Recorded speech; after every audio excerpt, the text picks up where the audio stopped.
శుక్లాం బ్రహ్మ విచారసార పరమాద్యాం జగద్వ్యాపినీం వీణా పుస్తకధారిణీం అభయదాం జాడ్యాంధకారాపహాం హస్తే స్ఫాటికమాలికాం విదదతీం పద్మాసనే సంస్థితాం వందే తాం పరమేశ్వరీం భగవతీం బుద్ధిప్రదాం శారదాం. శ్రీ మహాగణాధిపతయే నమః. శ్రీ మహాసరస్వత్యై నమః. శ్రీ గురుభ్యో నమః. ఈ సంవత్సరము 3 మార్చి 2026 రోజున చంద్రగ్రహణం సంభవిస్తుంది. ఈ చంద్రగ్రహణము పూర్వ ఫల్గుని నక్షత్రం సింహరాశిలో సంభవిస్తుంది కనుక ఈ సింహరాశిలో సంభవిస్తున్నటువంటి గ్రహణము రాశులలో జన్మించినటువంటి వాళ్ళకి, అంటే మేషం నుండి మీన రాశులలో జన్మించినటువంటి వాళ్ళకి ప్రభావం ఎలా ఉంటుంది, ఎలాంటి విషయాలలో శుభ ఫలితాలు ఉంటాయి, ఎలాంటి వాటి లోపల అశుభ ఫలితాలు ఉంటాయి, ఏ విధంగా మనం దాన్ని రెక్టిఫై చేసుకోవాలి అనేటువంటి విషయాన్ని మనము చూద్దాం.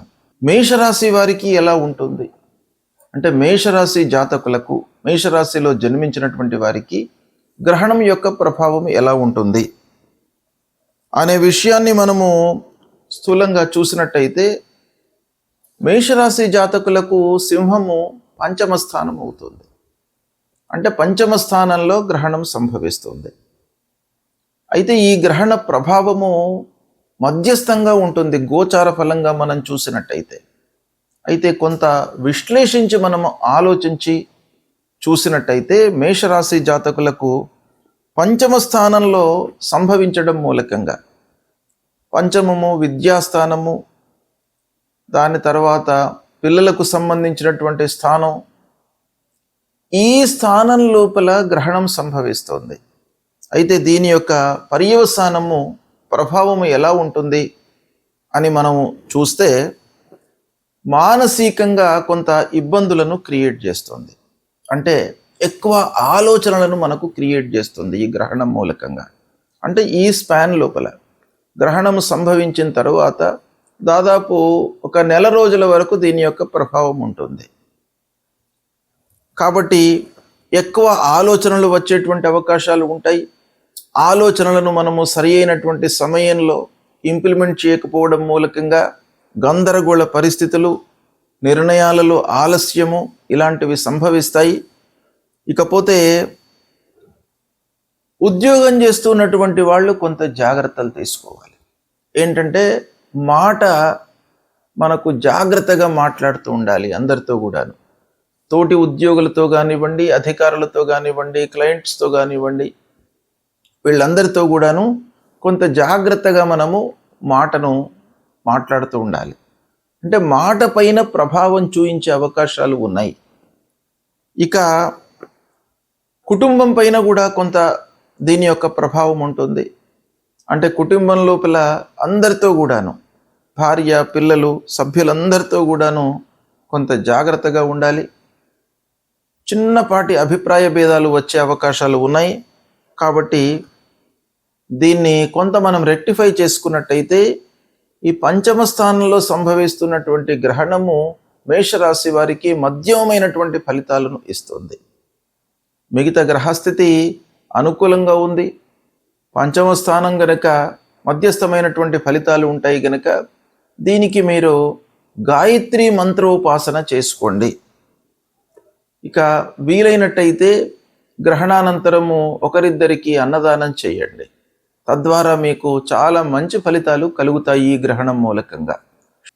చంద్రగ్రహణము ఈ సంవత్సరము 3 మార్చి 2026 రోజున ఏర్పడుతుంది. చంద్రగ్రహణము ఎలా ఏర్పడుతుంది అనే విషయాన్ని మనం చూసినట్టయితే, ప్రతి పౌర్ణిమ రోజున భూమి, సూర్యుడు, చంద్రుడు ఇవి అన్నీ కూడాను సరళ రేఖలోకి వస్తుంటాయి ఆకాశంలో. అయితే ప్రతి పౌర్ణిమ రోజున గ్రహణం ఏర్పడదు. భూమి యొక్క నీడ చంద్రునిపై పడడం మూలకంగా మనకు ఏర్పడేటువంటిదే చంద్రగ్రహణం అన్నమాట. ఈ ఖగోళంలో జరుగుతూ ఉన్నటువంటి ఒక అద్భుతమైనటువంటి సంఘటన లోపల గ్రహణము చంద్రగ్రహణము, సూర్యగ్రహణము ఇవి చాలా అత్యంత ప్రాధాన్యమైనటువంటి ఘటనలు. అయితే ఈ ఘటనల యొక్క ప్రభావము భూమిపై నివసిస్తున్నటువంటి మానవులపైన ఎలా ఉంటుంది అనేటువంటి విషయాన్ని మనం చూసినట్టయితే, ఈ సంవత్సరము అనగా 3/3/2026 సంవత్సరము పాల్గొన్న శుక్ల 15 పూర్ణిమ మంగళవారం రోజున ఈ గ్రహణము సంభవిస్తుంది. ఇది పగలు 3:20 ప్రారంభమయ్యి సాయంత్రము 6:48 వరకు ఈ గ్రహణము ఉంటుంది. అయితే పగటి పూటన మనకు గ్రహణం సంభవిస్తుంది. అంటే ఖగోళంలో ఈ గ్రహణం సంభవిస్తుంది, అంటే విశ్వం లోపల సంభవిస్తుంది ఇది. అయితే దీని యొక్క గ్రహణాన్ని చూడడము, కనబడము, స్థితి ఇవన్నీ కూడాను మనము నివసిస్తూ ఉన్నటువంటి ప్రదేశానికి అనుగుణంగా ఆ సమయాలన్నీ కూడాను మారుతుంటాయి. కనుక పగలు మనకు ఈ గ్రహణం సంభవిస్తుంది గనక పూర్తి గ్రహణాన్ని మనము చూడలేము, మనకు కనబడదు కూడాను. అయితే 6:48 వరకు గ్రహణం కనబడుతుంది. ఈ గ్రహణం యొక్క ప్రత్యేకత ఏంటంటే కేతుగ్రస్తమైనటువంటి గ్రహణము. అంటే రాహు కేతువులను మనము ఛాయాగ్రహములుగా మనం చూస్తూ ఉంటాం పూర్వ సాంప్రదాయం ప్రకారంగా. అవి నీడగా భావిస్తామన్నమాట. వాటి యొక్క ప్రాధాన్యత గ్రహణం యొక్క సంభవం లోపల చాలా ఉంటుంది. ఆ విధంగా ఈ కేతుగ్రస్తమైనటువంటి గ్రహణం ఇది. ఈ గ్రహణము కృష్ణవర్ణం లోపల మనకు కనబడుతుంది. అంటే నల్లగా మనకు గ్రహణం కనబడుతుంది. ఖగ్రాస గ్రస్తోదిత చంద్రగ్రహణము అని అంటారు దీన్ని. అంటే సంపూర్ణ గ్రహణము, కానీ మనకు కనబడడం మట్టుకు తక్కువ సమయం లోపల కనబడుతుంది. అంటే గ్రహణము పడుతూ ఉన్నటువంటి ఆ దాన్ని మనము చూస్తామన్నమాట. గ్రస్తోదితము, గ్రస్తమై ఉన్నటువంటి ఆ గ్రహణాన్ని అది ఉదయిస్తున్నటువంటి సందర్భంలో మనకు కనబడడం అన్నమాట, గ్రస్తోదిత చంద్రగ్రహణము. అయితే ఈ గ్రహణము పూర్వ ఫల్గుని నక్షత్రం సింహరాశిలో సంభవిస్తుంది. తర్వాత కర్కాటక లగ్నము, సింహ లగ్నము, ఈ 2 లగ్నాల లోపల కూడాను యుక్తమై ఉన్నటువంటి గ్రహణం ఇది. అయితే ఈ గ్రహణము మొత్తం కూడాను మనకు హైదరాబాద్ ప్రాంతంలో ఈ తెలుగు రాష్ట్రాలలో ఏ సమయంలో కనబడుతుంది అనే విషయాన్ని మనం చూసినట్టయితే సాయంత్రము 6:24 నుండి 6:48 మధ్య కాలం లోపల మట్టుకే మనకు కనబడుతుంది. గ్రహణం మధ్యనే స్టార్ట్ అయ్యింది. అంటే 3:20 ప్రాంతంలోనే గ్రహణం ప్రారంభమైంది, 6:48 వరకు ఉంది. కానీ సూర్యుడు ఉన్నప్పుడు మనకు ఆ గ్రహణము, చంద్రుడికి సంబంధించినటువంటి చంద్రగ్రహణం కనబడదు గనక అస్తమయం తర్వాత మనకు చంద్రగ్రహణం కనబడుతుంది. అంటే 6:24 నుండి 6:48 గ్రహణము మనకు కనబడుతుంది.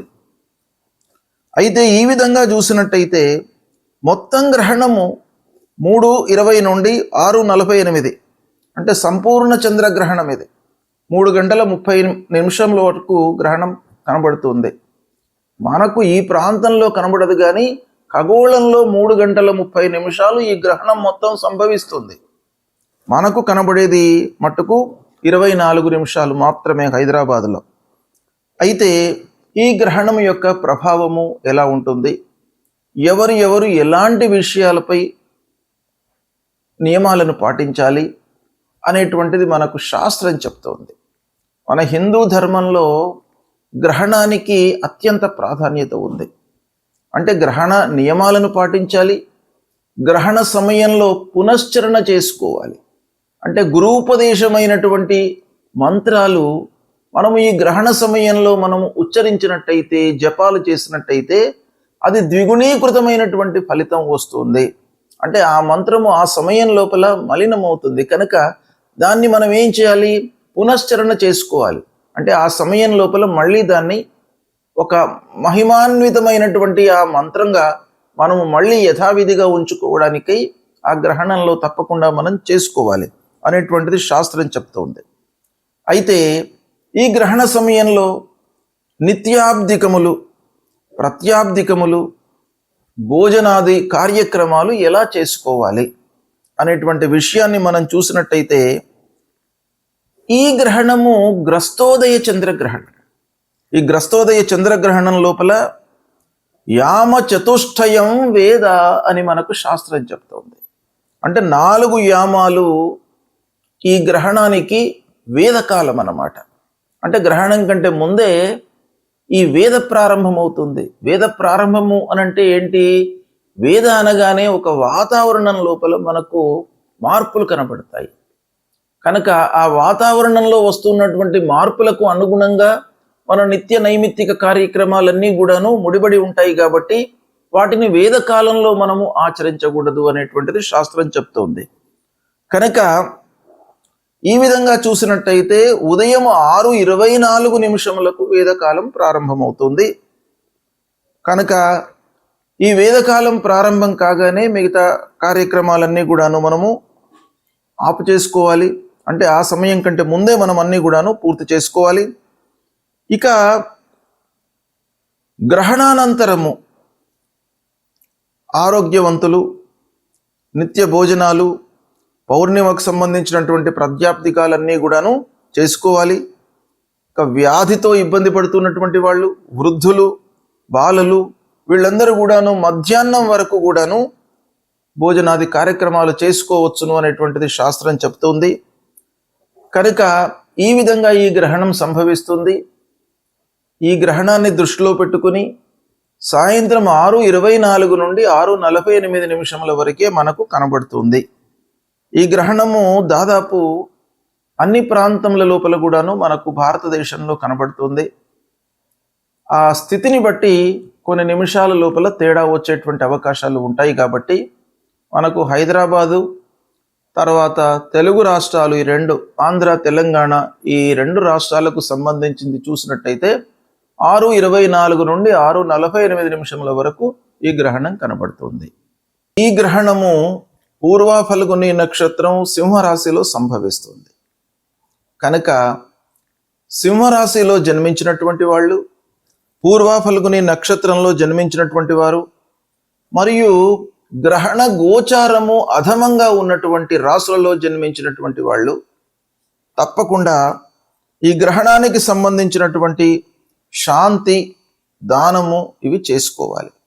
అయితే ఎవరికి అధమ స్థాయిలో ఉంది ఈ గ్రహణము అని మనం చూసినట్టయితే సింహరాశిలో సంభవిస్తుంది ఈ గ్రహణము. కనుక సింహము, కన్య, మకరము, వృషభము, ఈ రాశులలో జన్మించినటువంటి వారికి ఈ గ్రహణ గోచారము అధమంగా ఉంటుంది. అంటే ఈ గ్రహణం యొక్క ప్రభావము ఎక్కువగా ఉంటుంది ఈ రాశుల్లో జన్మించినటువంటి వారికి. ఇక ధనుస్సు, కుంభము, మేషము, కర్కాటక రాశులలో జన్మించినటువంటి వారికి మధ్యస్థంగా ఉంటుంది. తుల, వృశ్చికము, మీనము, మిథున రాశులలో జన్మించినటువంటి వారికి గ్రహణం యొక్క ప్రభావము లేదు. ఈ రాశులలో జన్మించినటువంటి వారికి గ్రహణము శుభప్రదమైనటువంటి ఫలితాలను ఇస్తోంది. అయితే ఈ గ్రహణ శాంతి అంటే గ్రహణానంతరము చేసుకోవలసినటువంటి విధానం ఏంటంటే, ఈ నక్షత్రంలో జన్మించినటువంటి వాళ్ళు, ఈ రాశిలో జన్మించినటువంటి వాళ్ళు తన రాశికి అంటే సింహరాశిలో జన్మించినటువంటి వారికి సింహము, కన్య, మకరము, వృషభము ఈ రాశులలో జన్మించినటువంటి వారికి ఈ గ్రహణం యొక్క ప్రభావము ఎక్కువగా ఉంటుంది. కాబట్టి వీళ్ళు ఏం చేయాలి అని అంటే, గ్రహణానంతరము స్నానం చేసిన తరువాత గ్రహణ సమయంలో ముఖ్యంగా పట్టు స్నానము, విడుపు స్నానము అనేటువంటిది ఉంటుంది. అంటే గ్రహణ ప్రారంభంలో స్నానం చేయడము, స్నానం చేసిన తర్వాత జపం చేసుకోవడము, గురూపదేశమైనటువంటి జపాన్ని చేసుకోవడము, తర్వాత గ్రహణానంతరం కూడాను విడుపు స్నానం చేసి దాని తరువాత ఈ గ్రహణానికి సంబంధించినటువంటి పరిహారాలు చేసుకోవాలి. అంటే ఏం చేయాలి అని అంటే, వాళ్ళ శక్త్యానుసారం మనకు శాస్త్రం చెప్పబడి ఉంది. శాస్త్రంలో ఏముంది అని అంటే, వెండితో కానివ్వండి, రాగితో కానివ్వండి, బంగారంతో కానివ్వండి వాళ్ళ శక్తి అనుసారము సూర్యుడు, చంద్రుడు, రాహు, కేతువుల బింబాలను అంటే ప్రతిమలను చేయించి వాటిని ఒక ఆవు నెయ్యితో నింపినటువంటి తామ్ర పాత్ర లేదా కంచు పాత్ర లోపల ఉంచి తిలలు అంటే నువ్వులు, వస్త్రము, దక్షిణలను అందులో ఉంచి సూర్యచంద్ర రాహు కేతువులను ధ్యానించి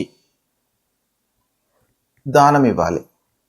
అంటే యథాశక్తిగా దానికి పూజ చేసిన తర్వాత ఆ బింబాలను ఒక బ్రాహ్మణునికి కానివ్వండి, లేదా అర్చకుడికి కానివ్వండి, లేదా దేవాలయంలో నిత్యం కూడాను భగవంతుడి సేవలో నిమగ్నమై ఉన్నటువంటి వాళ్లకు ఎవరికైనా కూడాను ఇది దానం ఇవ్వచ్చును.